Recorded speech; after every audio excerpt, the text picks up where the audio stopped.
පුළුවන්.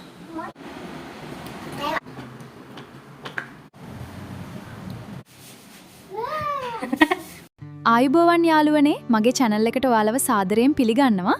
අද මම ඔයාලත් එක්ක බෙදා ගන්න යන්නේ මගේ අවුරුදු 2 පැටියා දවස පුරා කාපු පෝෂණීය සහ රසවත් කෑම ගැනයි.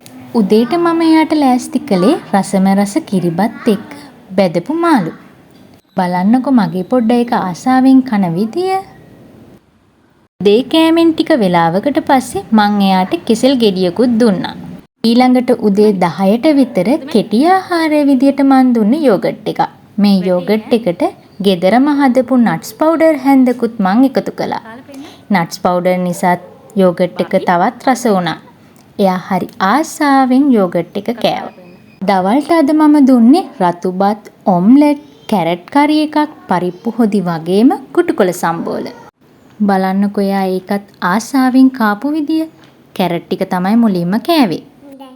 දවල් කෑමෙන් පස්සේ මම බබාට මිදි ටිකක් දුන්නා. බබාලට මිදි දෙනකොට හිරවීම වළක්වන්න දිගාතට කෑලි 4කට කපලා දෙන්නත් වග බලා ගන්න ඕන අම්මලා. සාදු දුන්නේ මොනවද ඔයාට? ක්‍රේප්ස්. හවස 4:00 විතර මං එයාට බතල රොටි එකක් හදලා දුන්නා.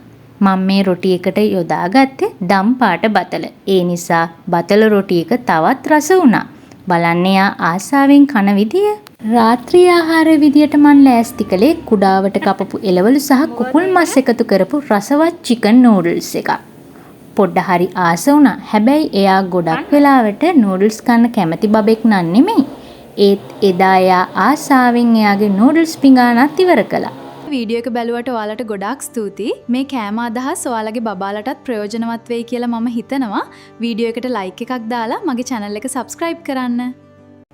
ඔයාලගේ පැටවු රෑට කන්න ආසම කෑම මොනවද කියලා පහලින් කමෙන්ට් කරන්න. ඊළඟ වීඩියෝ එකෙන් හමු වෙමු.